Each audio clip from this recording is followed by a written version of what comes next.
My mind goes to, are you attracting the right type of clients? If you are attracting people with tight budgets, yeah, everyone's got the big grandiose schemes of what they want their house to look like. But if it's just not realistic for them, that's like, you can't solve that. That's a them problem. But if you are attracting clients that have the budget to follow up with their grandiose schemes, that's a perfect situation. How do you get more of those people? That's kind of where my mind goes. When your leads are low and your sales are slow, who you gonna call? Brushbuster.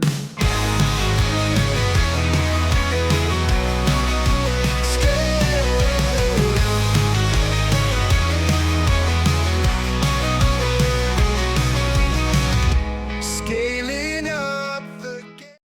What's up, everybody? Mike Hickman and Gavin Simpson here with the Painter Growth Podcast, episode 2 of Brushbusters. What's up, Gavin? It's been a busy day. It's been a good day.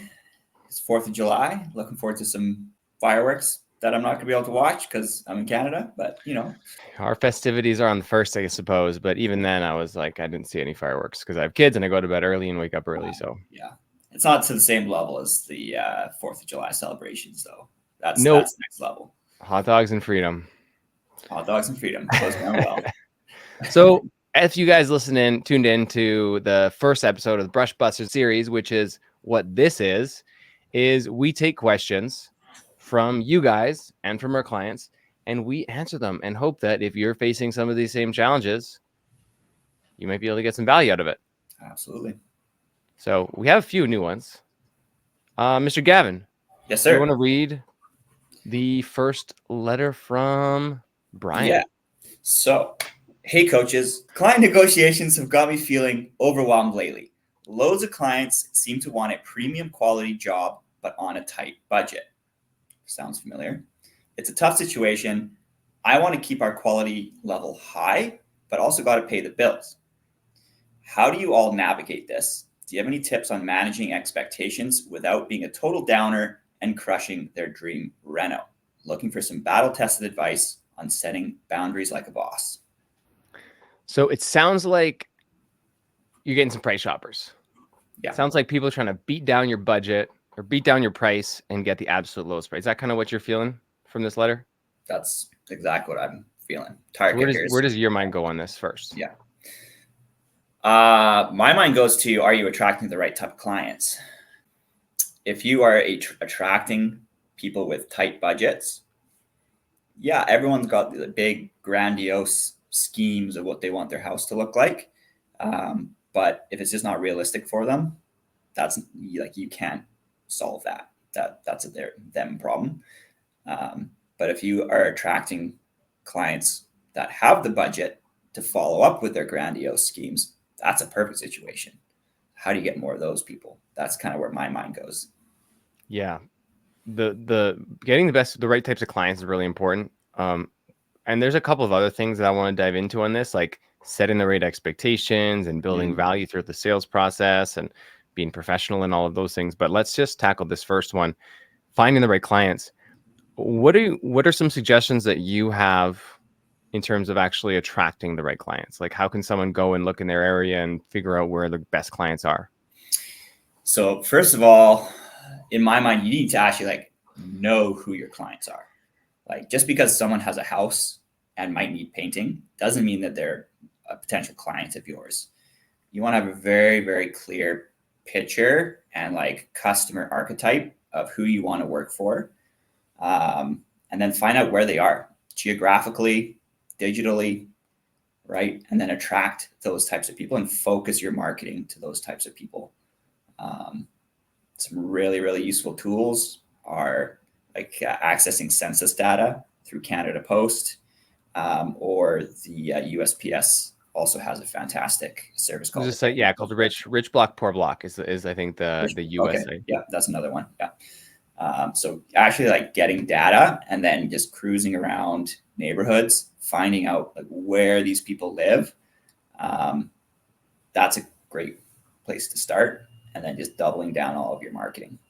A tip that Jesse's actually been doing in his painting business is that he will like I said, cruise around those neighborhoods. So two things. One is cruise around those neighborhoods and look for like two specific indications. One is, are there nice cars in the driveway? Yeah. And number two, are the lawns cut? Yeah. Like, are the homes well kept? It's a good indicator that they take pride in their home and they're willing to invest in it. Versus lawns if and cars. if the house hasn't been painted in like 35 years, what is the chance that all of a sudden they're gonna decide to paint today? Probably pretty slim. The other thing that works well is to look at where your best projects have been. Like, look at the last 30, 40, 50 projects that you've done and think back to like the best ones, the best project that you had. Was it a big exterior? Like, what neighborhood was that in? And what was the type of project that you did? And can you run a marketing campaign to that neighborhood looking for more of the same types of projects? Yeah. Like absolutely. this one time we did this campaign in my business where we painted this like 100-year-old home, the centennial home, we call them, you know, those like tall homes with a wood siding that are like 3 colors. And I used to paint a lot of those myself as well. yeah, they're awesome, right? Huge job size. So we did one of them in this area and made a case study out of it and turned that case study into a flyer and then just layered that area with the flyer. It's like, we specialize in centennial homes. And it was a beautiful before and after, and a bunch of features and benefits of like how we can help this, like how we specialize and we know how, you know, all the lead processes and whatnot. And we got a ton of work. We got like hundreds of thousands of dollars of work painting centennial homes. And my guys were stoked because they loved it. Yeah. Awesome. Just like super clear on what type of work you want to attract and the type of people you want to work with. And in my experience, raising your prices typically helps beat those people out, push them out a little bit, and helps you attract the wealthier clients who are able to back up their plans and their dreams with the budget, because they're not looking for budget people to do the work for them. They want people who are going to come in and do a good job, happy to pay a premium, just because their time is so valuable. You know, their time is more valuable than money to them. So they want someone who's going to come in. They know that the cheapest person's probably more likely to cause them headaches. So they're going to go with the higher price person on the assumption that they're going to get an easier and better customer experience. And that actually brings me to the next one, which is communication and providing value and creating value. Because when you're selling to one of these ideal clients, a homeowner that's middle upper class or upper middle class, whatever you call it, and they don't just want a paint job. They don't just necessarily want the lowest price. They want the most value. And so if you're the lowest price, but you provide low value in terms of like the amount that you're explaining, the products you're using, how thorough you're going to be, like that's going to be a low total score. But if you provide high value, now you can justify providing a higher price. So what are some things that you've seen or done in your businesses to create more value that's enabled you to charge higher prices? I mean, big one would be like identifying pain points that customer has experienced in the past with other contractors and providing very clear solutions on how you're going to address that and make sure that is not an issue. So like communication is a super common one. Like, well, you know, I had a roofer come and they were here for a day and then they disappeared for a week and we had no idea what was going on and they left a massive mess. And I had to call them 8 times to figure out when my job was getting done. It's terrible, right? So if you learn about like that type of thing, then you can just write out a plan and walk the customer through of like, this is the communication plan we've set up specifically for you. So you know exactly what's going on. You know when people are arriving. You'll get a daily update. Like that's a massive amount of value. Even if it's something that you do all the time, you can't assume customers know what you do all the time. You need to educate them and tell them. Yeah, the amount of times that a homeowner buys a paint job versus the amount of times you sell a paint job, a homeowner might buy 3 paint jobs in their life. Totally. And you sold 3 yesterday. Yeah. We can't assume that the customer knows we're going to do a good job.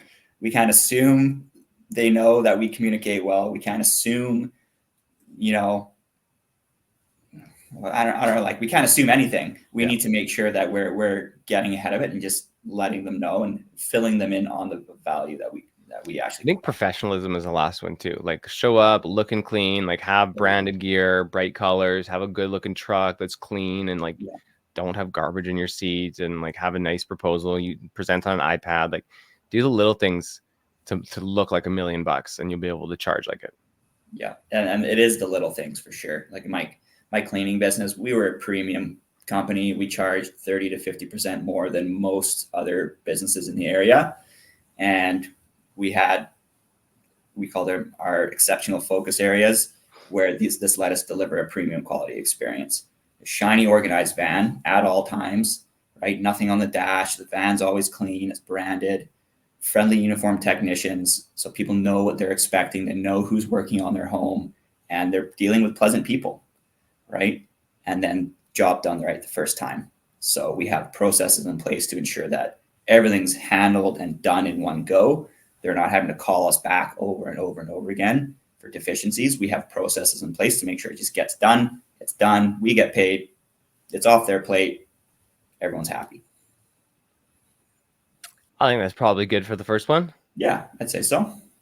What's the next one we got today? Oh, let me see here. So we have got, hey coaches, I'm struggling with work-life balance. It feels like I'm working 80 hours per week, not getting anything done, and not seeing my family as much as I'd like. Do you have any advice on how I can either be more productive or work less hours and get my time back? I'm dying here. From Orlando in Calgary. Time management. What a topic. So Orlando is working a ton, feels like he's not being productive, not seeing his family, business isn't growing, needs to be more productive. Where's the first place that your mind goes with that? You need to figure out what's truly important and clear space for that, and focus on the higher skill tasks, and just delegate. Find things you can get off your plate, and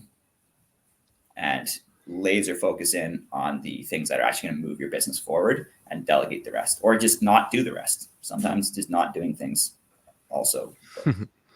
Yeah, I think you're right. The first thing that he needs to do is get clear on what he's actually doing. So I think in a day, like we have a time study exercise, but even if you don't have access to that, you can just take a blank sheet of paper. And at the end of the day, just like reflect back on what you did throughout the day, how long each one of those tasks took. And like Gavin said, it like do it, delegate it, or dump it, like stop doing it. Yeah. And you'd be surprised how inefficient you actually are with your time and how many better things you could be doing. Totally. Yeah. Just getting ahead of it and planning your time proactively.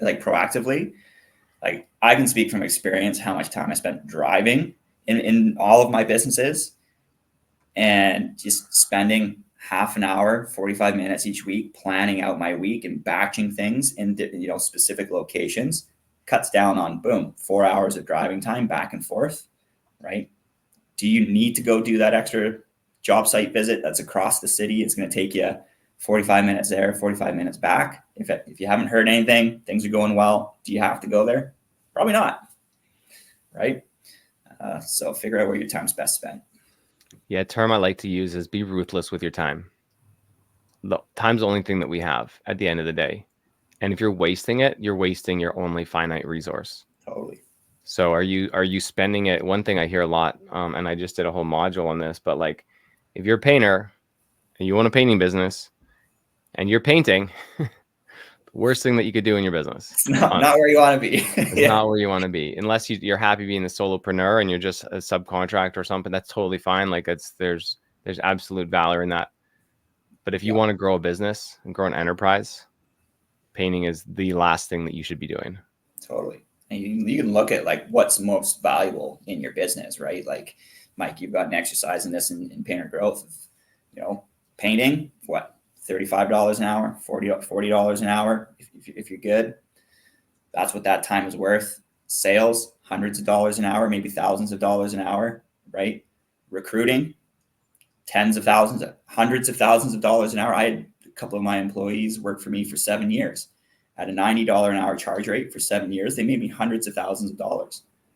Pretty glad I spent that time recruiting versus washing windows. Yeah. Painting, right? Yeah. Like if you're painting for 5 days a week and you take 1 day a week off to recruit, so you'll lose, say, $50 or say even $100 an hour times 8. So $800 over 2 weeks, you'll lose $1,600. But I promise you, if you spent 2 8-hour days recruiting, you'd be able to find one great painter. And in exchange for that $1,600 in production, you can now have someone who can produce $125,000 a year for you, Totally. which is like $50,000 to $60,000 per year of gross margin, gross profit. So if you take that $60,000 per year that they're going to make you and divide it by the 16 hours that you took, that's $3,700 per hour of value that you added to your business by not painting for those 2 days. Yeah. You take that, what did you say, 7 years? If they 7 stick with you years. for 7 years, that would have ended up becoming a $26,000 an hour activity. Not bad. Right? Like, Or you can take crank that. out a little bit more production and make Mrs. Jones a little happier because you got her job done a day sooner. Yeah. Well, that's it. Just it. Like, you can either, like you mentioned, just take a day off a week. My preference is just communicate with your customers and just tell them, hey, I have to leave this job site at 3:30 today or 3 o'clock because I have to work on my business. All this is going to do, I'm still going to get your job done. It's just going to take an extra day. Is that okay? I've never had a customer be like, no, that is totally unreasonable. I expect you to sacrifice your entire business and your life for me. No, like they're typically like, yeah, that's totally fine. Great. So I want to make a caveat. 15 hours a week. Yeah. Right. Quick caveat though. If you're delegating things and dumping things and stopping things and all this stuff, and now you have freed up time, you need to use that time effectively. You can't just sit on Instagram in your truck and cruise reels for an hour. I mean, everyone here has done it. It's very easy to get sucked into a social media. Look up, it's an hour later. You're like, where did that time go? Yeah. You need to use that time effectively. Go through training, do the things that you need to do, set up marketing initiatives, do estimates, whatever you need to do to work on the business, and just be ruthless with your time. Yeah. Don't go home. That's another little tip. As soon as you go home, you're going to be very tempted. You're tired. So you sit on the couch. You put off those calls. And those calls never get done. Right. I used to have a rule that for my last painting business, I wouldn't go inside if I had follow-up calls to do or like qualifying calls for recruiting. I would sit outside, do those phone calls. I'd have my laptop in my lap on the car, do them quickly, and then I would go inside because that way they're done and it's just uncomfortable. So you do it a lot faster. And you don't have kids, you don't have, family. It's done. And then when you go inside, you're off, you're done for the day, and you can focus on your family. Yeah. One thing that I like to do is like throughout the day, if I know that at the end of the day, I have like a 2-hour block where I'm going to work on my business, is I'll just be using my Google Calendar. And when something pops up in my head, it's like, oh, I need to do this thing. Oh, I have all these callbacks that I need to do. I'll just go into my 2-hour time block for my 3 o'clock, or whenever that time block is on my calendar. And I'll just pick the event and I'll tap on it and I'll add notes. Mm-hmm. And I'll say, do my follow-up calls. And I'll say, call back those 3 recruits and then update my CRM. And so when I get to that time, that 3 o'clock time, whenever my work block is, I'll just be able to click on it and I can see all of my notes below on what I actually need to do. That way I don't need to think about it. Things get out of my head, things get done, and nothing gets left behind. Yeah. Yeah, that's a really good tactic. I mean, obviously you have to be using a digital calendar. If you're not using a digital calendar, that's the low-hanging fruit. Is you need to track what you're doing, you need to plan, and the more attention you pay to it, the more time you're going to discover in your day, and protecting those time blocks too. No is a very, very powerful word when it comes to protecting your time and reclaiming your time. Like, people think like as a business grows, like, oh, people all the employees just do everything for you and there's no demand for your time. It's actually the opposite. There's more demand for your time as your business grows, but people who are skilled at managing their time, they just say no to like 90% of things. Like, no, you can do that. No, you can do that. No, I'm not going to this event. No, I'm not driving across town. No, I'm not going to cover you because you're sick. Like, as soon as you say yes to something, you're saying no to something else. And you're often saying no to the priorities. It's an unspoken no, right? But like, oh yeah, I'll come and I'll pick up that gallon of paint for you and drive it 50 minutes across town. Great. You said no to 2 hours of marketing time there and back, right? Like that's 2 estimates you could have got, 2 leads, 3 leads knocking on doors, right? So yeah, powerful word. Yeah, that's a good way to think about it too. Cool. Hopefully that's helpful. I mean, it's all about just doing the activities, right? Like anyone here, if one of you at the end of your day goes through and just gets a piece of paper and writes down what you did, list it out, how long each thing took you, do that every day for 3 or 4 days, I promise you, you will find 10 hours per week where you can now work on your business. Easy as that. You want to do the last one today? You want me to?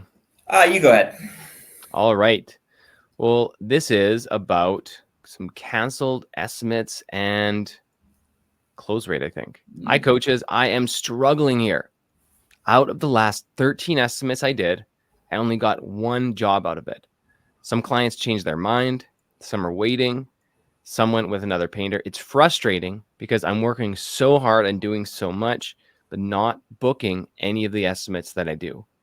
Feels like I'm getting underbid at every turn by low ballers. Any advice on handling this? How can we minimize last minute cancellations and get clients to actually book with us? From Ronaldo from Texas. Pretty common situation, I'd say. Yeah, Certainly sounds like a close there, rate Ronaldo. issue. Yeah.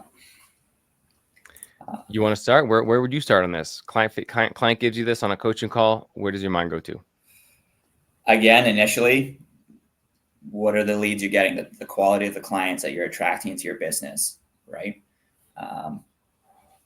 I talk to a lot of people where they're like, yeah, it's just I'm getting bid on. I'm getting underbid. There's just so many low ballers in my area, as if it's like a unique thing in their area. Everyone has low ballers. Don't get caught up in that. I can tell you right now, because competing on price and just constantly like lowering your price to try and compete with these people is just like a race to the bottom. You're not going to have enough money to reinvest in your business. You're not going to have enough money to make it worth it. You're not going to have enough money to pay people, right? So know your pricing and stick to it, for one. But then you need to really look at your sales process and your sales skills. So, and start selling on value. Like we already kind of chatted about that a little bit recently, but selling on value versus price. Yeah, the solution to this is similar to the solution to the first one that we talked about. Find better leads from better sources. And it's not just neighborhoods. We talked about neighborhoods, but yeah, some of the other things is like a low quality leads can come from Angie's List, right? Where they're getting sent to like 5 or 10 other contractors. Facebook ads can be low lead quality. Yeah, but pretty much any lead aggregator, those people are the type, they attract the type of person who is getting 5 or 6 quotes. That's literally what those websites exist for. So they're not the contractor's friend. So he's automatically, any clients that come through those sources, they're extremely price conscious. Yeah. So if you can get leads in your ideal neighborhoods through, door to door or flyers or door hangers or property managers, or referrals or email campaigns or things like that, you're going to get higher level clients who are going to be willing to pay more. But that's where just the work begins there. Yeah, 100%. And then to kind of like circle back around to a few of these other points is like canceled estimates, clients ghosting you. Like that to me means you're missing some processes and systems to make sure people are bought into your business before you even arrive, right? Like if you just like, oh yeah, hey, oh, you want to quote? Great, I'll see you on Tuesday. Bye, and hang out and hang up. They're not really invested in getting that quote from you. You're just a price. You're just a tool for them to get a price, and you're just in the pool with everyone else.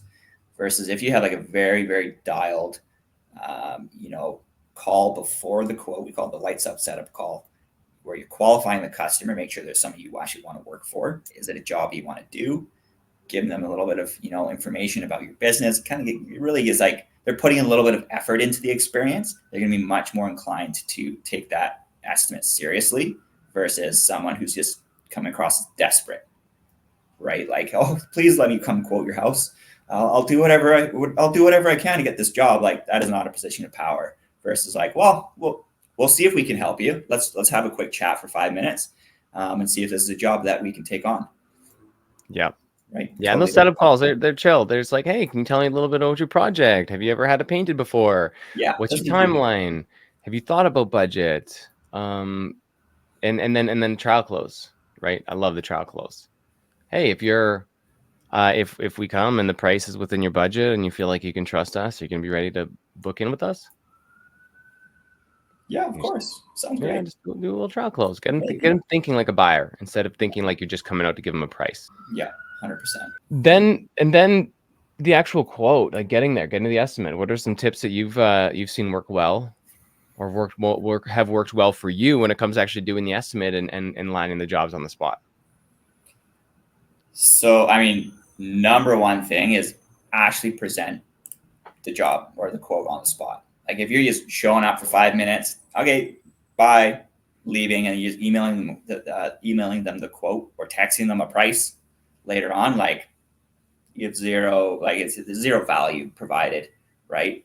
So I would say key is taking the time, build some rapport, learn the customer's needs, send them inside with a little bit of a package to look through, so they're staying engaged with you and the process, looking at before and afters. They're getting excited, right? Give them some color chips to play around with. You go out, run your numbers, have a professional quote prepared, whether it's you got a little printer in the car or you just pull it up on your computer. You go back inside, or an iPad. Then you go back inside, sit down with them, readdress their needs, go through the quote, and then you have to ask for the job. Yeah, building value to the quote too. Like, you have your iPad.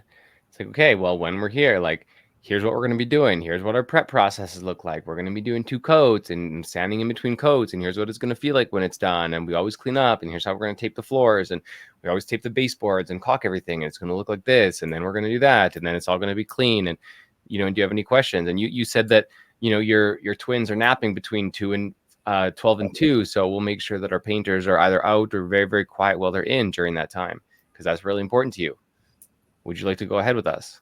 Yeah, very different from, it's going to be $4,900. We're going to use Sherwin-Williams paint, right? Like, night and day. What am I getting? It's a big purchase for people. Like, be specific.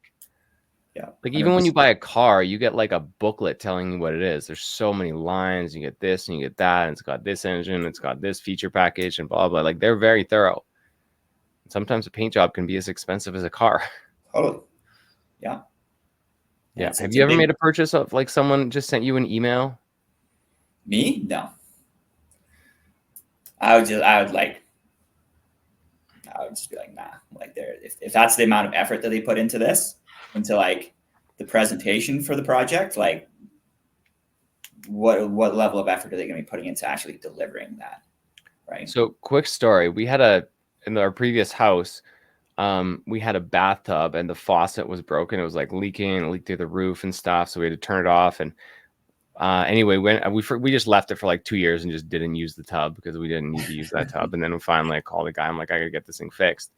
So he comes in, he's like, okay, blah, blah. I'll give you guys I've got to write up the quote and I'll send you guys the price. I'm like, okay, sure. And me and my wife were like talking about it. We're like, yeah, it's probably going to be like $600 to $800. And anyway, so he goes, and like 2 days later, he emails the quote and it's like $1,400. And I'm like, what? Like, why is it so much money? And then we needed to get it done because we needed the tub fixed. And I didn't feel like calling anyone else. And I just left it, like, sat in my inbox for like 2 or 3 weeks. And then one day I just like called him because he didn't even call me back. I called him like, hey, can you just like explain the price? Yeah. And he's like, oh yeah, we need this piece. It's going to take this many hours and this piece costs that. And then we got to order this thing in. It's like, that's where the price came from. And I was like, oh, okay, I That get makes it. sense Like, now. Yeah. it makes sense where the price is coming from, but like without that conversation, I had no context. We're just like, well, it's like so anti-consumer. Yeah, and again, it comes down to making assumptions that you as the client knows what's included in a paint job, right? Like the average homeowner has zero clue as to like what it actually goes into preparing and painting a home, whether it's interior, exterior, the logistics behind it, the products that are being used, the preparation steps, the stuff that you don't see under the paint, right? Like how important is that? It's critical. All they're thinking is just putting a coat of paint on. Like what's the big deal? Until you actually like, yeah, you have to like educate them, right? Like very few homeowners know anything about painting. It's like you said, they might have their house painted 3 times throughout their entire life. Like we forget what we know because this is our life, right? We have like this bank of knowledge that we've accumulated over time, and we just assume other people know a lot of that. We also this is where, yeah. Side note is we also forget that when we're training people, so we want to make sure we're training all this information properly as well. But 100%. Yeah, I think the one other thing is it might take you 20, 30 minutes to write up a proposal. And that might be your reason why you don't want to do it on the spot, is because like, oh, it's going to take me so long to do it. That's okay. Just tell the customer it's going to take that long. totally. Like, all right, Mrs. Jones, I'm going to run to my truck. It's going to take me about 30 minutes to write up the proposal. And then I'm going to come back in with a detailed proposal, walk you through everything, make sure you don't have any questions. How does that sound? Cool. It's going to be 30 minutes. You're back in 25. Great. Not a big deal. Yeah. Especially if it's like communicated ahead of time, of like that's the process, right? Expect to be at your home for about an hour, and I'll have the quote prepared for you. We'll sit down, go over it, answer any questions. Okay, great. Versus if they're expecting you to act like every other contractor because you didn't tell them that this is the process, and they're expecting you to be there for 5 minutes, and then they're planning on leaving, you're not setting yourself up for success, right? So it's really important that you set these expectations of this is what the process looks like for my business. And if they're like, no, just come by, text me a price. Sorry, we don't do that. We can either schedule a time, or unfortunately, we're not going to be doing this job for you. Because that's an indicator of a problem client, probably, of just like they're not willing to give you like 10 minutes of their or an hour of their time to make sure their house gets painted properly. Yeah, we actually just had today. It was Rob posted. Oh, that's right. Yeah, that came up today actually. Yeah. He posted that I don't need to meet again for the estimate. Can you send me the estimate? I'll let you know if the price works. And then my reply to that was, hi, Mr. Blank. This project is large and complex. A price without context is not very helpful. Our process is to meet with our clients to go over the proposal to ensure the scope is accurate and expectations are in alignment. This is part of our process. When are you available for 20 minutes for me to come by? And then if he insists on it again, on just saying no, send me the quote over text, I just say, sounds like a headache. We're not going to pursue this project. Because those are the clients that when you actually start doing the job, oh, I thought this was included. I thought this was included. I thought this was included. Like, well, no, there's just like, you didn't, most clients don't actually read the quote in detail. I can tell you that right now from presenting tens of thousands of dollars of cleaning quotes, or tens of thousands of cleaning quotes over the last 8 years. A lot of people don't actually read those quotes in detail. They're relying on you to communicate those details. And then the actual proposal document is for like documentation of like, yeah, it is in writing. It's to cover your ass. What you're saying is reflective of what's on paper. And what you're saying is a lot better of a communicator than them trying to figure out your proposal software and how it works and where everything's laid out. Yeah, 100%. I think if someone followed those tactics, they wouldn't have as many objections. Probably close more bids. Main thing is presenting on the spot. If you just did that, nothing else, just ask for the job on the spot, you'd close twice as many quotes. I agree. And just asking for the job, right? Like you're not going to get what you don't ask for. One other thing I just wanted to circle around is you mentioned like the clients might be like push back on like, oh, this is going to take this, how much time? So you as an estimator and a salesperson, not scheduling enough time. You can also look at internally as well of like, is that time constraint coming from you of like, oh my God, I can't spend an hour and a half there quoting this job and like presenting it? That's way too long. I'm way too busy. But what if you go there, quote, sell, and book the job? You're walking away with a deposit check in that hour and a half. It's a lot faster than going there for 30 minutes, driving away, waiting 2 days, having to pull out your notes, figure out what you quoted, spend an evening or an hour of your evening writing it out, and then following up 18 times because you can never get a hold of that customer again, right? Like that's where the time is wasted. It's just brutal. First, if you can just get all that done in one go, it's off your mind, totally done. I don't need to revisit this again.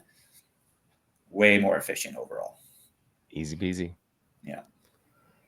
I think that kind of wraps up our second ever episode of the Brush Busters. Love it. Great questions today. Should we play the music? Play the music.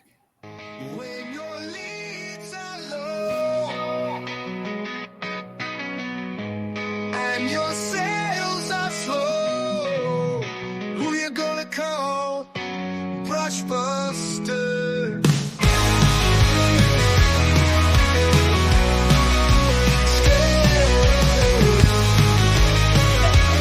Who's into it? Got into it there. All right, thanks everyone. Scaling up the game. Big projects, friend.